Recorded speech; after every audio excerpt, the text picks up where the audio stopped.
오늘의 사연은 남편이 3년간 바람을 대차게 폈대요. 첫 번째 바람에 이어 두 번째 바람 상대는 세상에 학교 제자였다고 하네요.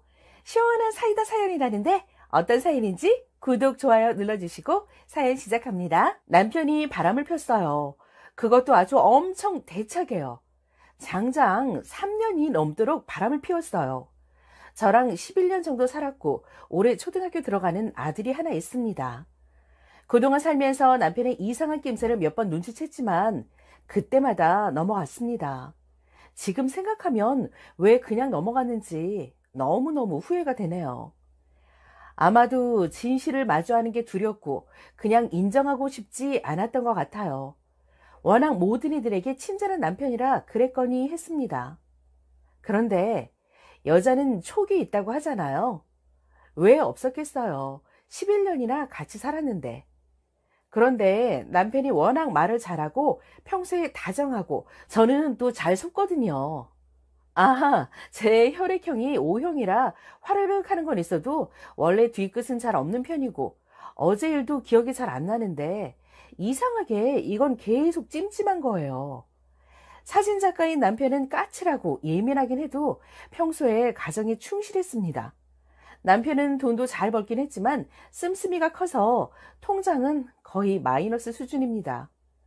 남편은 항상 제게 숨기는 게 많았죠. 그리고 그 숨기는 것들이 시간이 흐를수록 더 많아졌어요. 그리고 갑자기 외모에 신경을 많이 썼습니다. 남편은 나이에 비해 동안이었어요. 어느 날부터 명품 브랜드에 관심을 가지기 시작하더니 쇼핑도 엄청 많이 했어요. 남자가 아침에 화장실에서 일 보고 면도도 하고 샤워도 하고 본인 꾸미는 데만 1시간이 넘게 걸렸습니다. 그리고 집에도 자주 늦게 들어왔고요. 밤 12시에 넘어서 들어올 때가 거의 대부분이었습니다. 남편이 가정에 소홀한 사이 직장 다니는 제가 아이도 거의 제가 혼자 다 받고 집안 대소사도 제가 다 처리했네요. 아이와 둘이서 여행 가고 둘이서 놀이동산 가고 둘이서 키즈 카페도 가고 주말엔 항상 아들과 저 둘만이었습니다. 너무 힘들었고 정말 외로웠어요. 그래도 결혼 11년차 부부란 어쩔 수 없지 하면서 그냥 참고 살았네요. 우리 가정을 위해 남편이 늦게까지 이렇게 고생하는데 싶어서 남편에겐 내색 한번 안 하고 참고 살았습니다. 어제든 남편이 그렇게 오랫동안 바람핀 것을 알게 된 날이 지금도 잊혀지지가 않네요. 꽤 추운 날이었고 저녁 7시쯤이었던 걸로 기억을 합니다. 전 지금도 제가 인생에서 가장 잘한 일이 그거라고 생각해요. 그 사실을 알기 위해 매우 노력하고 확실한 증거를 잡은 것은 제 스스로 칭찬을 해주고 싶어요. 아무튼 남편 외도를 알게 된 후 이혼 및 상간녀 소송하려고 했지만 남편이 제게 무릎 꿇고 진심을 다해 사과했고 전 그걸 받아들였습니다. 그러나 그 상처가 어디 쉽게 없어지나요? 여자는 배우자 외도 상처가 평생을 간다고 하잖아요. 정말 그런 것 같아요. 믿었던 사람한테 배신당하고 신뢰가 무너졌으니 말 다 했죠. 애인이면 그냥 헤어져 버리면 되죠. 그런데 남편이잖아요. 아이 아빠잖아요. 마음속으로 이해하려고 했습니다. 하지만 배신감이 너무 커서인지 남편과 상간녀가 만나서 함께 무엇을 했나 하는 상상이 머리에 항상 맴돌았어요. 한두 달도 아니고 몇 년 동안을 다른 여자와 진짜 사랑을 한 거잖아요.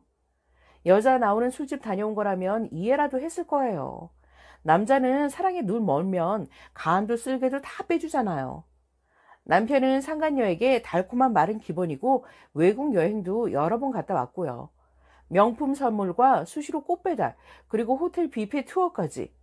저한테는 한 번도 그런 적이 없었는데요. 제가 알려준 경기도 고급 일식집도 상간녀랑 갔었네요. 정말 어이가 없네요. 전 생리 때가 되면 호르몬 영향인지 기분이 매우 들쑥날쑥하면서 괜히 시비 걸고 싶어지고 울고 싶어지고 그래요. 그래서 한 달에 한 번 정도 이미 끝난 남편의 외도를 가지고 난리를 쳤죠. 그래도 남편의 권유로 정신과 가서 심리치료도 받고 저도 조금씩 나아지고 밝아진 것을 느끼고 있었습니다. 그리고선 전혀 새로운 동네에 이사까지 했습니다. 남편은 새로운 곳에서 새로 시작하고 싶다고 하더군요. 원래 사는 곳이 친정 근처였는데 이 사단이 날 때 친정에서 난리가 났고 양쪽 집안이 한번 뒤집어졌어요. 남편도 계속 불편해했고요. 아무튼 남편 말 믿고 이사를 했습니다. 남편은 우리도 새로운 곳에서 새롭게 시작해 행복하게 살아보자. 난 새로운 곳에서 다시 잘할 수 있다고 남편은 말했어요. 그런데 말입니다. 지난주에 남편 잘 때 휴대폰 검사를 해봤거든요. 그 상간녀와 여전히 연락을 주고받고 애정의 문자를 보내는 것이 다시 보았습니다. 카카오톡, 문자메시지 모두 제가 감시하니까 텔레그램을 통해서 연락을 했더라고요. 텔레그램 아시죠? 엠번방으로 유명해진 그 텔레그램요. 요즘 이 메신저 쓴다고 하면 뭔가 찜찜하고 숨기고 싶은 게 있거나 뒤가 구린 사람으로 치부되는 그 텔레그램이요. 심지어 작년에 그 사단이 난 이후 몇 달도 채 안 되어 다시 시작했던 것을 알게 되었을 때 저는 그냥 무너져 버렸네요. 왜냐면 저희 부부는 남편의 외도 발각 이후에 사이가 점점 좋아졌거든요. 잠자리도 자주 하고요. 전 사실 가끔 행복도 느꼈습니다. 그런데 상간녀와 메시지 주고받는 걸 제가 또 본 거예요. 남편의 사과와 각서가 진심이 아니었고 내가 느끼는 행복이 진짜가 아니고 전 또다시 속았다는 걸 알게 된 순간 제 기분은 정말 바닥 끝까지 추락하는 느낌이 어떤지 상상도 못하실 겁니다. 저는 너무 큰 배신감 남편에게 다시 이혼하자고 했어요. 남편은 또다시 무릎을 꿇고 싹싹 빌었고 이번에는 눈물까지 흘리면 빌더라고요. 갑자기 아이 생각이 났고 아이를 생각해서 마지막으로 한 번만 더 용서해 주기로 했습니다. 정말로 아빠 없는 아이로 키우긴 싫었거든요. 그 일이 일어난 후 남편은 가정적인 남자로 집에도 일찍 들어오고 아이와도 잘 놀아줬어요. 근데 6개월 후에 제가 남편의 두 번째 바람핀 걸 알게 되었습니다. 남편과 바람핀 상간녀는 남편이 강의 나가는 대학교 여학생이었고 남편과는 19살 나이 차이가 났습니다. 남편은 사진작가로 많이 알려진 사람이에요. 어린 여자가 나이 차이 많이 나는 남자를 만나면 보통 남자들은 왜 만나는지 알지 않나요? 상대가 유부남인걸요. 하다못해 카카오톡에도 가족 사진이 버젓이 있는데 말이죠. 무엇보다 작년에 바람피다 한번 걸렸으면 정신을 차려야지. 또다시 저와 아이를 두고 같은 짓을 반복하고 있는 남편을 도저히 용서할 수가 없네요. 무엇보다 이제 누굴 믿어야 할지 전 모르겠어요. 저는 너무 화가 나서 참지 못하고 그 여학생에게 전화해서 쌍욕까지 했고 대체 왜 그랬냐고 유부남인 걸 알면서도 어떻게 그럴 수가 있냐고 따졌어요. 여학생은 제게 죄송하다고 말했지만 말투 자체가 장난스러운 말투였어요. 제가 누구 와이프라고 말해도 놀라지도 않더군요. 남편은 그 여학생이 수준 떨어지고 천박한 애라 자기도 거기에 맞춰준 것 뿐이라고 말했습니다. 그러면서 저보고 노여하지 말라라고 하는데 전 더 화가 나더라고요. 아무튼 전 그날 이후부터 하루하루 지옥 속에서 살고 있습니다. 남편의 두 번째 외도를 알고 난 후 저희 집은 매일 큰 소리가 나고 울음으로 눈물 바다입니다. 저와 남편의 싸우는 소리, 내가 우는 소리, 아이의 우는 소리, 남편은 항상 주눅 들어 있고 전 항상 화가 나 있죠. 지금은 남편도 지겨운지 화나 있는 것도 같아요.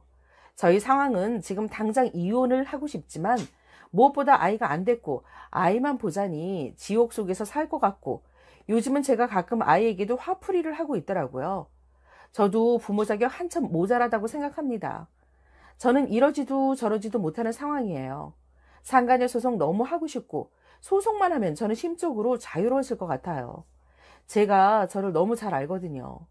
이걸 제 손으로 끝내야만 둘 다 정신 차릴 것 같거든요. 물론 저도 고통 속에서 해방되고요.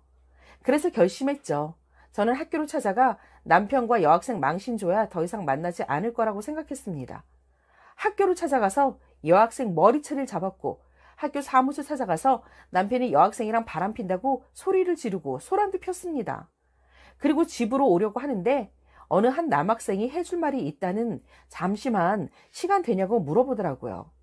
저는 그 남학생과 대학교 앞에 카페로 갔습니다. 그 남학생은 남편과 여학생 사이를 알고 있었어요. 그 여학생은 학교 몇몇 친구들에게 남편 만나는 걸 자랑 삼아 얘기했다고 말했어요. 여학생이 남편과 사귀면서 온갖 과세를 대신 다 부탁하고 물질적인 것들을 지속적으로 요구했다고 했어요. 물론 학점 점수도 잘 받지 않았을까요? 이건 열심히 하는 다른 선량한 학생들 피해 주는 게 아닌가요? 설사 본인 점수가 A 학점까지는 아니더라도 어느 정도 혜택을 받았겠죠. 만약 이 사실이 알려지면 문제가 엄청 커지겠죠. 저는 이게 정당한 일이라고는 생각되지 않아요. 그 애도 정상적인 애는 아닐 거라고 생각을 해요. 정상적인 사람이라면 나이 차이 많은 유부남 교수를 만나진 않았겠죠. 아니면 굉장히 자기 이익 챙기는 교활한 사람이거나 아무 생각 없이 사는 사람이었을 거예요. 이 사실이 알려지면 당장 성적 조작에서부터 여기저기 소문나는 건 한순간인데요. 저는 이 사실까지 학교에 알리고 싶었지만 참기로 했습니다. 이 문제는 형사처벌까지 가능한 문제라서요. 왜 참았냐고요? 저는 남편이랑 이혼할 생각이 없거든요. 대한민국 법이 유책 배우자는 이혼을 요구할 수 없어요. 남편은 저와 같이 살면 너무 괴롭겠죠. 제가 지금은 아주 무서운 괴물이 되었거든요.